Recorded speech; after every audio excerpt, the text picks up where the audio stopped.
Uttaranchal University, Dehradun, NAC A+ accredited university. Suman టీవీలో మీ personal and business promotions కోసం కింది నెంబర్కి కాంటాక్ట్ చేయండి. విద్యార్థులకు విద్యాబుద్ధులు నేర్పించాల్సిన ఓ ఉపాధ్యాయురాలు శృంగార పాఠాలు వెల్లవిస్తూ చిన్నారి మనసుల్లో విషబీజాలు నాటుతుంది. పిల్లలను క్రమశిక్షణగా మెలచి భావి భారత పౌరులుగా తీర్చిదిద్దాల్సిన ఆ ఉపాధ్యాయురాలు తన బెడ్రూమ్ రహస్యాలను విద్యార్థులకు చెబుతూ పైశాచిక ఆనందం పొందుతుంది. ఆమెకి ముందు జరిపితే నేను పెట్రోల్ వేసుకొని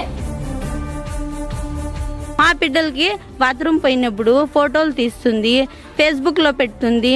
ఆ ఒక టెన్త్ క్లాస్ మగబిడ్డని ఒక ఆడబిడ్డని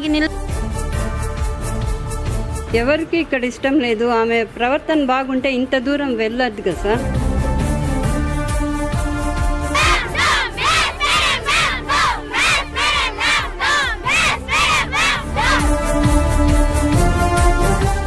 అంతటితో ఆగక ఆ చిన్నారులను భయభ్రాంతులకు గురి చేస్తూ వారి తల్లిదండ్రుల బెడ్రూమ్ రహస్యాలను కూడా తెలుసుకుని తనకు చెప్పాలని బెదిరిస్తుంది. ఇటువంటి పైశాచిక సంఘటనలతో ఇదివరకే సస్పెండ్ అయిన ఆ ఉపాధ్యాయురాలు సస్పెన్స్ ముగిశాక తిరిగి అదే పాఠశాలకు రావడంతో అక్కడ ఉన్న విద్యార్థులు ఆ టీచర్ మాకొద్దు అంటూ విద్యార్థుల తల్లిదండ్రులతో పాఠశాల ఎదుట ఆందోళన నిర్వహించారు. ఉపాధ్యాయ వృత్తికే కలంకం తెచ్చేలా సభ్య సమాజం తలదించుకునేలా చోటు చేసుకున్న ఈ సంఘటన అన్నమయ్య జిల్లా మదనపల్లిలో జరిగింది.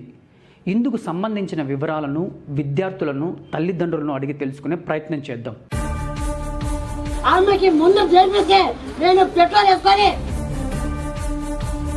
మా బిడ్డలకి బాత్రూమ్ పోయినప్పుడు ఫోటోలు తీస్తుంది, ఫేస్బుక్ లో పెడుతుంది. ఆ ఒక టెన్త్ క్లాస్ మగబిడ్డని ఒక ఆడబిడ్డని ఎవరికి ఇక్కడ ఇష్టం లేదు. ఆమె ప్రవర్తన బాగుంటే ఇంత దూరం వెళ్ళదు కదా సార్.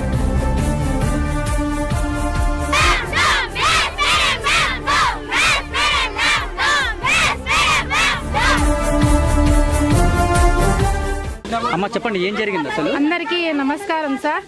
మాది వచ్చి ఉర్దూ బాలాజీ నగర్ స్కూలు. మా పిల్లలు 10 సంవత్సరాల నుంచి ఈ స్కూల్లో చదువుతున్నారు. కానీ 2 సంవత్సరాల నుంచి మాకు చాలా ఇబ్బందిగా ఉంది. ఈ మ్యాథ్స్ మేడం ఒకటి ఉంది. ఆ మ్యాథ్స్ మేడం వచ్చి పనికిరాని విషయాలన్నీ పిల్లోలకి చెప్తుంది.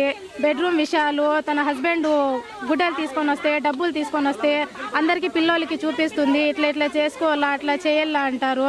2 సంవత్సరాల నుంచి మేము కష్టపడి విఆర్ఓ సారు, ఎమ్మెల్యే సారు అందరి దగ్గర పోయి ధర్నా చేసి ఈ మేడం రాకూడదు అని లెటర్ రాసేసి అంతా చేసినాము. కానీ మళ్ళీ 6 నెలలు అయింది అమ్మ నిలిపేసి మళ్ళీ ఇన్ఛార్జ్ తీసుకొని మళ్ళీ లెటర్ తీసుకొని ఈ రోజు జాయిన్ అవ్వాలని. ఇప్పుడు ఆ టీచర్ ఏం చేస్తుంది, పిల్లలతో ఏం చేస్తుంది, ఏం మాట్లాడిస్తుంది, ఏం నేర్పిస్తుంది చెప్పగలరా? చెప్తాం సార్. హస్బెండ్ దగ్గర ఇట్లా ఉండాలా బెడ్రూమ్ లో అని నేర్పిస్తుంది. మళ్ళీ స్కూల్లో వచ్చిందనుకో మగపిల్లోనికి ఆడపిల్లలకి పక్క నిలబెట్టి ఫోటోలు తీస్తుంది. ఆడపిల్లలు బాత్రూమ్కి వెళ్తే ఆమె సెల్ఫీలు తీసి వాట్సాప్ లో ఫేస్బుక్ లో వేరే వాళ్ళకి పంపిస్తుంది. అది మాకు నచ్చటం లేదు. డైరెక్ట్ మా పిల్లలతోనే చెప్తుంది, ఫ్రైడే వచ్చి మీకు అని యూనిఫామ్ కదా, లెగ్గీస్ వేసుకొని రండి, టాప్ వేసుకొని రండి, జీన్స్ వేసుకొని రండి, మేకప్ చేసుకొని రండి, గోరింటాస్ వేసుకోండి అంతా చేస్తుంది. కానీ మేము ఆ మేడం వద్దు అని చాలా మందికి చెప్పినాము. ఎన్నోసార్లు ధర్నా చేసినాము ఈ స్కూల్ ముందర. కానీ మళ్ళీ మేము వచ్చి జాయిన్ అవుతుంది. అందుకని మేము పేరెంట్స్ అంటే ఏం ఫిక్స్ అయినామంటే ఇక్కడ సూసైడ్ చేసుకునేంత వరకు మా మాట ఏ అధికారాలు పట్టించుకోరు, ఏ పెద్ద మనుషులు పట్టించుకోరు. ఈ విషయం జరిగి ఎన్ని రోజులు అవుతుంది? 2 సంవత్సరాల నుంచి మేము ఈ విషయం గురించి కొట్లాడుతానే ఉన్నాము. 2 సంవత్సరాల నుంచి పోరాడుతానే ఉన్నాము. ఇప్పుడు ప్రభుత్వం ఏం నిర్ణయం తీసుకుంది? ఇలాంటి ఆమెకి ఆ టీచర్ వద్దు అని రాసి ఇచ్చేసి ప్రభుత్వం కూడా నిర్ణయం తీసుకుంది. మళ్ళీ ఇన్ఛార్జ్ కొత్తగా ఎవరో వచ్చినారంట. ఆ సారు మళ్ళీ సిగ్నేచర్ పెట్టి మీరు వెళ్ళి స్కూల్లో జాయిన్ అయ్యండి అని చెప్పినారంట. అందుకని మేము మళ్ళీ ఇక్కడికి వచ్చి ధర్నా చేస్తున్నాం సార్. ఆ మేడం మాకే అవసరం లేదు. ఆ మేడం వచ్చిందనుకో ఏ సారు ఏ ప్రభుత్వం అయినా మేము తప్పు చేయలేదు సార్, మేము న్యాయంగానే అడుగుతున్నాము. మేము ఎవరికి భయపడము, న్యాయంగా అడుగుతున్నాము. మా పిల్లల భవిష్యత్తు కోసం 9th class 10th class 8th క్లాస్లో ఉండే పిల్లల్ని కొంతమందిని సెలెక్ట్ చేసుకొని పెద్ద ఆడపిల్లల్ని ఆమె టార్గెట్ చేసి వాళ్ళ ఇంటికి కూడా పిలుచుకొని పోతుంది. మాకు తెలియకుండా ఏమేమో చేస్తుంది ఆమె. ఏమన్నా చేస్తే ఏమన్నా అయితే మా పిల్లలకి ఎవరు బాధ్యత? ఇట్లా లేదు మామూలుగానే ఇంటికి తీసుకొని వెళ్ళిపోతుంది. ఇంట్లో పనులు చేస్తుంది. మీ అమ్మ నాన్న దగ్గర ఎట్లుంటారు మీరు? మీ అమ్మ నాన్న పనుకుంటారు కదా, మీ పక్కలో ఎట్లా పనుకుంటారు వాళ్ళు? మిమ్మల్ని పనుకోబెట్టుకుంటారా? లేకుంటే మీరు సపరేట్గా ఉంటారా, మీ మమ్మీ వాళ్ళు సపరేట్గా పనుకుంటారా అని అన్ని విషయాలు చెప్తుంది. ఈ పెద్ద పిల్లలకి అట్లా విషయాలన్నీ చెబితే వాళ్ళు ఎట్లా ఉంటారు? అట్లయి కనీసం వచ్చి ఒక 4-5 మందికి పెళ్ళిళ్ళు కూడా చేసేసినారు. ఒక పాపకి బాగా ఇది చేసేసి ఆ పాపకి వెంటనే పెళ్లి కూడా చేసేసినారు. ఇట్లయితే చెడిపోతుంది పాప. నలుగురికి అయిపోయింది. లేదు ఇమ్మ ఇట్లా చేసిన కోసము వాళ్ళ మైండ్ సెట్ మారిపి 4 పిల్లలకి పేరెంట్స్ పెళ్లి చేసేసినారు. జరుగుతుంది కదా. ఇప్పుడు తల్లిదండ్రులు తెలిసింది, ఇక్కడున్న ఉపాధ్యాయులకు ఆ విషయం తెలియలేదు. అందరికీ తెలుసు, ఉపాధ్యాయులకు కూడా తెలుసు. వాళ్ళు కూడా భయపడుతున్నారు ఆమెకి చూసి. ఆమె ఏమేమో చేస్తుంది, మంత్రాలు మాయాలంతా చేస్తుంది, నిమ్మకాయలు తెస్తుంది, ముగ్గులన్నీ వేస్తుంది. ఆమె అంతా మేము చూసినాం క్లారిటీగా. ఎంత ఉంటుంది ఆ వయసు? 45 అట్లా ఉంటుంది, 40-45 ఉంటుంది. పెళ్ళయింది, 2 కూతుర్లు కూడా అన్నారు ఆమె. ఈ ఊరే, ఇక్కడే మా వీధిలోనే ఉంది ఆమె. అట్లా పోవాలంటే కూడా మాకు భయం వేస్తుంది సార్. పిల్లలు వాళ్ళ ఇంటి ముందర నుంచే రావాలా, పిల్లలకి ఏమైనా చేస్తుందని అది కూడా భయమే మాకు. ఇప్పుడు నేను సడన్ గా వచ్చాను, మీరు పెట్రోల్ పోసుకొని ఆత్మహత్య చేస్తున్నారు. ఏం కారణం ఏమిటి? బెడ్రూమ్ లో విషయాలు పిల్లలకి 10వ క్లాస్ చదివే వాళ్ళ పిల్లలకి ఎంత ఏం చేస్తుంది, బెడ్రూమ్ లో వాళ్ళ ఇంటి ఆయన ఏమేమి చెప్పేది, అవి ఏం చేసేది, అవన్నీ పిల్లలకి అంతా ఇచ్చేస్తుంది. మళ్ళీ వచ్చి చదువు పాఠాలు చెప్పండి మేడం, ఏమన్నా ఇది కొంచెం తప్పు ఉంది మేడం అని లేదు చెప్పి అడిగితే పిల్లలకి వాతలు వచ్చినట్లు కట్టి తీసుకొని కొట్టేస్తుంది.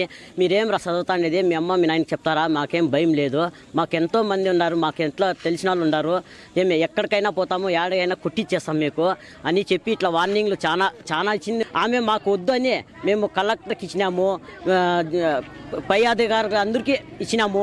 వాళ్ళు ఎవరు మాకు పట్టించుకోలేదు.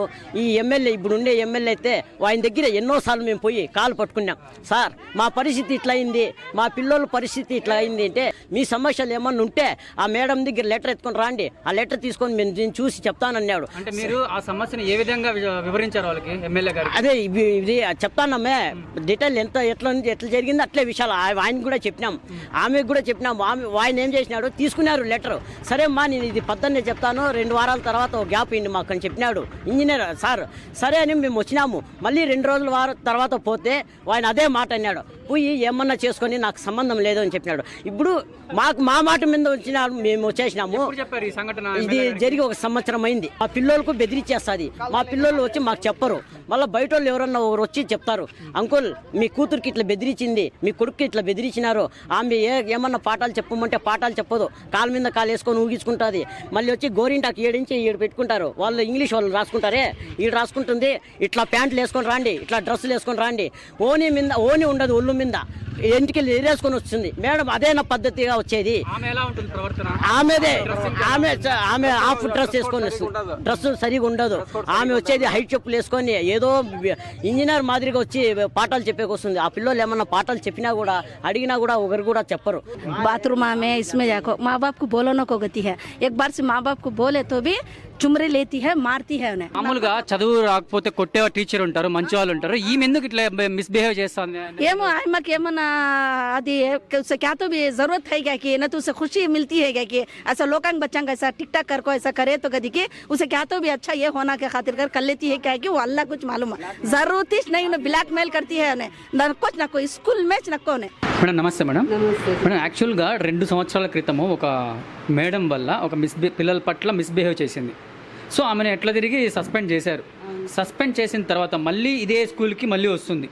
సో మీరు ఏమంటారు దాన్ని బట్టి? అసలు ఏం జరిగింది 2 సంవత్సరాల క్రితము, ఇప్పుడు మళ్ళీ ఆమె రావడానికి కారణం ఏంటి చెప్తారా? అదేమో సార్ నాకు ఆమె రావడానికి ఏమో నాకు కారణం తెలీదు, కానీ పిల్లలు అందరూ చాలా ఇబ్బంది పడుతూ ఉన్నారు. దానివల్ల ఇంకా పేరెంట్స్ టీచర్స్ ఇదే స్టూడెంట్స్కు న్యాయం జరగాల సార్. అంటే ఇప్పుడు అట్లా కంప్లైంట్ ఇచ్చినా కూడా టీచర్స్ని కూడా బెదిరిస్తుందంట, ఏదో నిమ్మకాయలు పూజలు చేసి ఏదో చేస్తా ఉన్నారంట సార్, చేస్తా ఉన్నారంట. అంటే మళ్ళీ తిరిగి వస్తుందంట, మీరేమంటారు దానికి? మళ్ళీ తిరిగి ఈ స్కూల్లో జాయిన్ అవుతుందని చెప్పి ఎవరికి ఇష్టం లేనప్పుడు రావడం మంచిది కాదు కదా సార్. ఎవరికి ఇక్కడ ఇష్టం లేదు, ఆమె ప్రవర్తన బాగుంటే ఇంత దూరం వెళ్ళదు కదా సార్.